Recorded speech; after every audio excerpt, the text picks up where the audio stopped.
Jai Sri Krishna to all the Yamuna Sakhi Vrinda Vaishnavas and to all the Vaishnavas globally. Pavan Purushottam month begins on Sunday the 17th of May. Pavan Purushottam month. અધિક માસ જેને આપણે કહીએ છીએ કે મલ્લ માસ, અધિક માસ, પુરુષોત્તમ માસ અને એથી ઉત્તમ નામ આપવામાં આવેલું છે કૃષ્ણ વલ્લભ માસ. અતિ પ્રિય જે મહિનો પૂર્ણ પુરુષોત્તમ ભગવાન શ્રી કૃષ્ણએ એમનું પોતાનું નામ આપ્યું એ છે આ પુરુષોત્તમ માસ. તો આ માસમાં ચાલો આપણે ડિસાઈડ કરીએ કે 5 કઈ વસ્તુ કરવી જોઈએ અને 5 કઈ વસ્તુ ન કરવી જોઈએ. તો let us talk about the 5 do's and 5 don'ts of the Purushottam month. 5 do's in the month of Purushottam. 5 એવી વસ્તુ જે આપણે કરી શકવાના છે પુરુષોત્તમ માસમાં. 5G network. 5G નેટવર્ક હશે તો કનેક્શન તરત મળશે. તો 5G એટલે કયા જી? આપણે ચાલો આ પુષ્ટિ માર્ગીય સેવા સંપ્રદાયમાં આપણે કહીએ કે 5G, પણ હિન્દુ સનાતન વૈદિક ધર્મમાં પણ આપણે કહી શકીએ કે આ 5G ફોલો કરવા જોઈએ. તો પહેલો જી છે ગોવિંદ સેવા. પૂર્ણ પુરુષોત્તમ ભગવાન શ્રી કૃષ્ણને ગોવિંદ નામથી ઓળખાણા જણાણા તો આપણે કહી શકીએ કે ગોવિંદની સેવા કરો. શૃંગાર, વસ્ત્ર, અતિ ઉત્તમ સામગ્રી કરી અને પ્રભુને ભોગ ધરાવો. ગોવિંદ સેવા. બીજો જી છે ગુરુ સેવા. જે ગુરુએ આપણને ગોવિંદ સાથે ઓળખાણ કરાવી એ ગુરુને આપણે ખૂબ ભાવથી એમના અતૂટ શ્રદ્ધાથી આપણે એમને ભજીએ છીએ કે એને આપણને ગોવિંદ સાથે સંબંધ જોડાવી દીધો તો એ ગુરુની પણ આપણે સેવા કરી શકીએ. તન મન ધન જેનાથી કરવી હોય કરો ગુરુ સેવા. ત્રીજો જી છે ગાય સેવા. ગાય સમસ્ત હિન્દુ સંસ્થા, હિન્દુ સનાતન વૈદિક ધર્મમાં એમ કહે છે કે ગાય આપણી માં છે તો એ માતાની સેવા કરો. ગાયને ચારો નાખીએ, ગાય બીમાર હોય તો એનું આપણે જતન કરીએ, ગાયને આપણે સરખી રીતે ઘાસ ખવડાવીએ કે ગાય તંદુરસ્ત રહી શકે. ચોથી સેવા છે ગરીબ સેવા. બ્રાહ્મણ સેવા. બ્રાહ્મણ ભોજન કરો, ગરીબને જમાડો. ઉત્તમ છે, અન્નનું દાન ખૂબ ઉત્તમ છે. તો ગરીબને આપણે અન્ન આપીએ, ધન આપીએ, આશરો આપીએ, એ ગરીબ સેવા. અને 5મો જી છે આપણા ગિરિરાજ બાવાની સેવા. ગિરિરાજ ગોવર્ધન હરિદાસ વર્ય શ્રી ગિરિરાજ ગોવર્ધનાય નમઃ. એ ગિરિરાજ બાવાના આપણે પરિક્રમા કરીએ, એમને દૂધ ચડાવીએ, એમને 56 પ્રકારનો ભોગ ધરાવીએ. કાંઈ પણ રીતે આપણે ગિરિરાજ બાવાની સેવા કરી અને આપણે પ્રભુ પાસે એટલું જ માગીએ ગિરિરાજ બાવા પાસે કે આપણને પૂર્ણ પુરુષોત્તમ ભગવાન શ્રી કૃષ્ણના ચરણોમાં હર હંમેશ જગા આપે.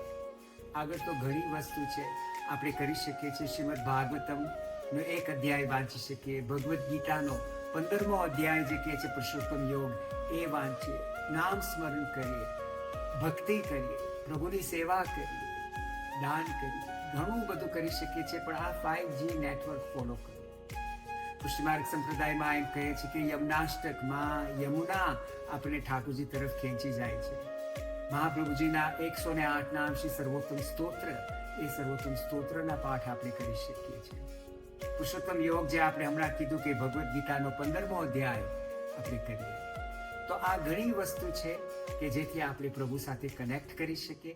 તો આ પાવન પુરુષોત્તમ માસ, કૃષ્ણ વલ્લભ માસમાં આપણે કઈ રીતે કૃષ્ણ સાથે જોડાઈ શકીએ, તો આ થોડા આપણે એક્ઝામ્પલ્સ આપ્યા છે. તો આ રીતે આપણે પ્રભુ સાથે આ મહિનામાં જોડાઈ જાય અને પ્રભુને એટલી જ વિનંતી કરીએ કે હર હંમેશ આપણા શ્વાસે શ્વાસે પ્રભુને યાદ કરીએ.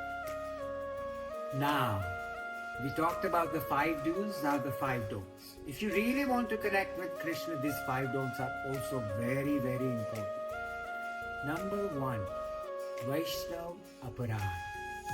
કોઈ પણ વૈષ્ણવની નિંદા ન કરવી જોઈએ, કોઈ પણ અપરાધ ન થવો જોઈએ, ન વૈષ્ણવનો, ગુરુનો, ગોવિંદનો, કોઈનો પણ અપરાધમાં આપણે ના આવીએ. નંબર 1 પોઈન્ટ છે કે આપણે અપરાધ ન કરીએ. નંબર 2, આપણે એમ કહીએ કે આ માસમાં તો ખાસ કરીને પ્રભુને ધરાવીને જ આપણે ભોજન લઈએ, એટલે સાત્વિક ભોજન, સાત્વિક પ્રસાદ આપણે લઈએ. પ્રભુ આરોગ્ય, ત્યારબાદ આપણે આરોગ્ય. લસણ ડુંગળી જો ન ખવાય તો વધારે ઉત્તમ છે. આમ પણ લસણ ડુંગળી તામસિક ભોજન ગણાય છે. લસણ ડુંગળી નહીં, નો ઓનિયન ગાર્લિક, નો મીટ, નો આલ્કોહોલ. સો આ મહિનામાં આપણે બંને એટલું ટ્રાય કરીએ કે જેટલું સાત્વિક ભોજન આપણે કરી શકીએ તો એ સાત્વિક ભોજન આપણે લઈએ. ત્રીજો ડોન્ટ, ધ થર્ડ ડોન્ટ, નામ અપરાધ. મોટામાં મોટો અપરાધ છે નામ અપરાધ. જ્યારે પણ આપણે સેવા સ્મરણ કરતા હોય, પ્રભુનું નામ લેતા હોય, માળા કરતા હોય, શ્રી કૃષ્ણ શરણમ મમનું મંત્ર જપતા હોય, ત્યારે એમ કહે છે કે એ વખતે એટલી શુદ્ધતાથી, એટલા હૃદયપૂર્વક, ભાવપૂર્વક આપણે પ્રભુનું નામ લઈએ છીએ, ત્યારે એ નામ લેતા લેતા બીજા વિચાર ન આવે એવી ખૂબ કોશિશ કરીએ. જ્યારે એ વિચાર આવે છે એને કહે છે નામ અપરાધ. નામ માળા કરતા કરતા ટીવી ન જોવું, ઇન્સ્ટાગ્રામ ન જોવું, સોશિયલ મીડિયા ન જોવું. માળા કરો તો ચોક્કસ એકદમ ફોકસથી આપણે પ્રભુનું નામ. ચોથો અપરાધ છે કે નો ક્રોધ, નો એંગર. કોઈ પણ વિષય પર બની શકે તો આ ઇન્દ્રિયને કંટ્રોલ કરો. નો એંગર, નો ક્રોધ. આ એક મોટો આપણી પાસે બાધક છે પ્રભુ શ્રી કૃષ્ણ પાસે પહોંચવા. એટલે એમ કહે છે કે આમાં નો ક્રોધ, નો એંગર. નંબર 5, આપણે એમ કહે છે કે નો મન્ડેન વેસ્ટિંગ ઓફ ટાઈમ. આ સમય જે પુરુષોત્તમ માસનું છે, એક ઘડી પણ આપણે ચૂકવું ન જોઈએ કે આપણે પ્રભુનું નામ ન લઈએ. Don't waste your time going to socializing, movies, theatre, mundane એક્ટિવિટીઝમાં આપણે આપણો ટાઈમ ન બગાડીએ.